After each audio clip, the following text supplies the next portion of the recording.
Hello আমার সব beautiful মায়েরা, কেমন আছো তোমরা সবাই? আশা করছি সকলেই খুব ভালো আছো। তো যা গরম পড়েছে বাইরে, তাতে আমরা বড়রাই হাঁপিয়ে উঠছি, আর বাচ্চাদের তো আরও বেশি কষ্ট হয়, কিন্তু ওরা বলতে পারে না। তো আমাদের যেটা প্রধান দায়িত্ব, বাচ্চাদেরকে এই গরমে যতটা সম্ভব ডিহাইড্রেশন থেকে বাঁচানো এবং তার সাথে সাথে পেট এবং শরীর ঠান্ডা রাখা। তো আজকের ভিডিওতে এই নিয়েই কিছু টিপস আমি তোমাদের সাথে শেয়ার করতে চলেছি।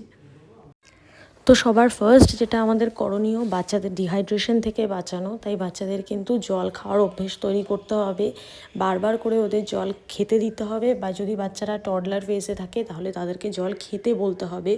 ঘুম থেকে উঠলে, ঘুমোতে যাওয়ার সময়, স্নান করার আগে, স্নান করার পরে, এই টাইমগুলোতে মনে করিয়ে করিয়ে কিন্তু বাচ্চাকে জল খাওয়াতে হবে। খুব ভালো হয় যাতে ঘুম থেকে উঠেই বাচ্চা জল খায় এবং ঘুমোতে যাওয়ার আগে যেন বেশ খানিকটা জল খায়। তো এটা কিন্তু আমাদের জন্য খুবই জরুরি।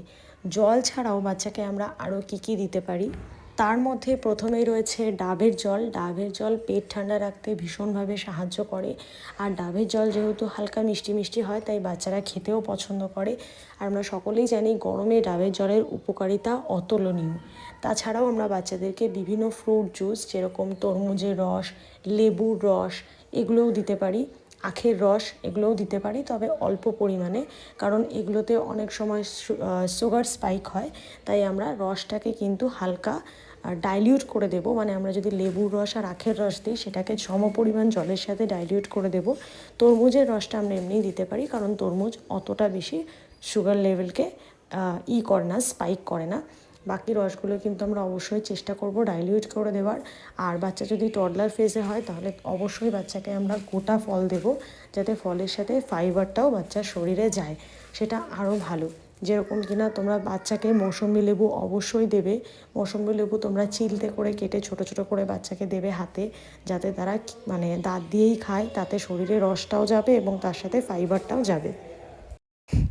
এছাড়া বাচ্চাকে তোমরা টক দই দিয়ে ছাঁচ বা লস্যি বানিয়ে দিতে পারো। ছাঁচ বা লস্যিও পেট ঠান্ডা রাখে, টক দইও শরীরের জন্য ভীষণ ভালো, ডাইজেশন ক্ষমতা বাড়ায়, এছাড়া পেটকেও খুব ভালো রাখে। তো ছাঁচ বা লস্যিতে তোমরা শুধু নুন দিয়েও বানিয়ে দিতে পারো, বা তোমার বাচ্চা যদি একটু মিষ্টি পছন্দ করে তো সেক্ষেত্রে মিশ্রি তোমরা ইউজ করতে পারো। এছাড়া মৌরি ভেজানো জল বাচ্চাকে দিতে পারো, এটাও কিন্তু বাচ্চার পেট ঠান্ডা রাখে। তো এই সমস্ত কিছু কিন্তু বাচ্চার জন্য ভীষণ ভালো। এছাড়া বাচ্চার জন্য তোমরা যেটা করতে পারো, সেটা হচ্ছে যে সমস্ত ফলে জলের কন্টেন্ট বেশি থাকে, যেরকম শসা, তরমুজ, এই ফলগুলোও কিন্তু তোমরা বাচ্চাকে দিতে পারো। জল যদি বাচ্চা একটু কম খায়, তাহলে এই ধরনের রসালো ফলগুলো খেলে কিন্তু জলের রিকোয়ারমেন্ট কিন্তু তাতে অনেকটাই পরিপূর্ণ হয়। যেহেতু গরমকাল আমের সিজন, তাই বাচ্চাকে কিন্তু অবশ্যই তোমরা আম দেবে, তবে অল্প পরিমাণে দেবে। অনেক সময় আম খেলে বাচ্চাদের পেট ফেঁপে ওঠে, তাই জন্য অল্প অল্প করে কিন্তু বাচ্চাদের আম দেবে। 1 টুকরো 2 টুকরো করে কিন্তু তোমরা অবশ্যই বাচ্চাকে আম দেবে, কারণ সিজনের ফল সবসময় খাওয়া উচিত, এটা আমরা সকলেই জানি। আর এই সিজনে যেহেতু আম, লিচু ভালো পাওয়া যায়, তাই সেটা কিন্তু তোমরা বাচ্চাকে অবশ্যই দেবে, তবে অবশ্যই অল্প কোয়ান্টিটিতে দেবে, কারণ আম, লিচু এগুলোতে অনেক সময় বাচ্চার পেটে হজমের সমস্যা হতে পারে। তাই অল্প করে দিয়ে দেখবে, বাচ্চার যদি সহ্য হয় তাহলে অবশ্যই অল্প অল্প করে সপ্তাহে 2 থেকে 3 দিন তোমরা কিন্তু সিজনাল ফল বাচ্চাকে অবশ্যই দেবে। এবার আসা যাক, বাচ্চাকে তোমরা কী ধরনের ব্রেকফাস্ট, লাঞ্চ বা ডিনার দিতে পারো। ব্রেকফাস্ট, লাঞ্চ বা ডিনার তিনটেই কিন্তু চেষ্টা করবে একটু হালকা জাতীয় দেওয়ার। তোমরা ব্রেকফাস্ট, লাঞ্চ বা ডিনার যে কোনো সময় দইয়ের ব্যবহার করতে পারো।